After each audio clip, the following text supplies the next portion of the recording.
In this lecture, we're going to be talking about ATR, short for average true range. So that's another indicator that I find helpful if you are day trading or even swing trading. So if you go on indicators here and you put ATR, you'll see average true range. Click on it and it'll pop up here at the bottom. So what is the average true range? The average true range is going to give you an expectation of what the range of a cryptocurrency should be for a given candle. So, for example, if you're trading this cryptocurrency, well, if you look at the average true range, which is this line here, it tells you how many zeros we have here. Or let's put Bitcoin here. If I'm looking at Bitcoin, well, it tells me that if I'm looking, and let's put in 1 hour chart. If I'm looking at an hourly chart, it tells me that right now, Bitcoin fluctuates about $100 in any given candle. So I could expect a $100 movement within this candle that's happening now.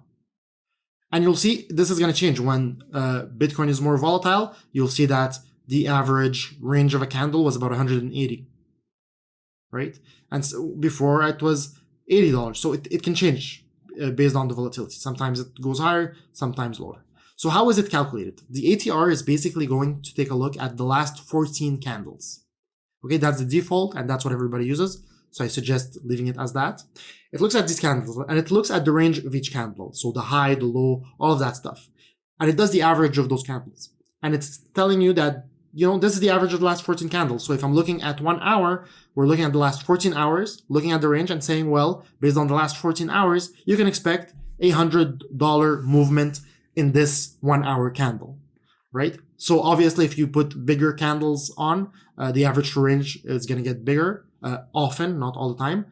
So if I go on 1 day chart, well, in 1 day, Bitcoin right now moves about $600 a day.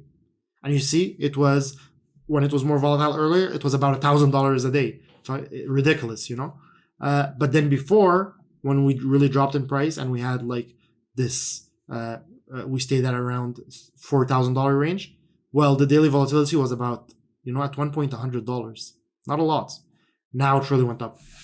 So why is this important and how would you use it?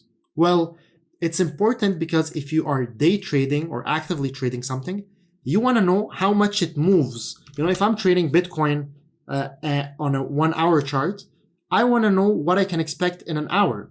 Because if I'm trying to trade this and I'm buying it at this price and I'm putting a take profit, let's say $3,000 away, well, I have to understand that this moves about $100 for each candle. So reaching $3,000 in profit, well, it's going to take a while. So it's not really going to be a day trade. Okay. Or if, let's not even look at Bitcoin because some people have a lot of, history with Bitcoin. And when we talk about prices, they have something in their heads already. So let's say we're looking at a brand new cryptocurrency. Okay. And this cryptocurrency is trading at $100 and you're buying it. And the average true range is about $2. So this crypto moves about $2. And let's say we're looking at daily charts, moves about $2 per day. If I'm putting my take profits at $10 away, don't expect to get out of your trade today. It's not going to be an intraday trade. Okay? It's going to take at least around 5 days if it goes in that direction. And same thing, if you're day trading something and, the average true range is, let's say $2 and you're putting a stop loss 20 cents away from your take profit, from your entry price. Well, guess what? You're probably going to get taken out. You're probably going to get stopped out. Why? Because your stop loss is 20 cents away. And this cryptocurrency moves about $2 every day. So, very high likelihood of getting stopped out. So it helps you in, selecting a take profit and a stop loss. It also helps you when you're trading different cryptocurrencies. Maybe you're trading one cryptocurrency that's $2 or trading a cryptocurrency that's a $1 cryptocurrency.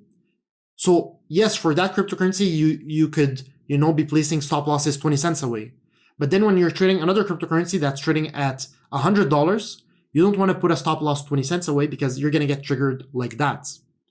So having the ATR will give you, the range for the cryptocurrency that you're trading at $1.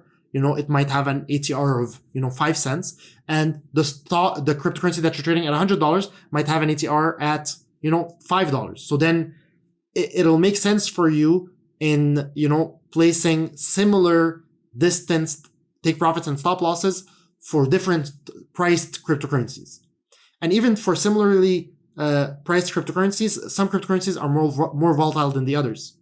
So looking at their ATRs is going to give you an idea of how volatile each one is. And you might, want to place take profits and stop losses a little bit further on things that are more volatile.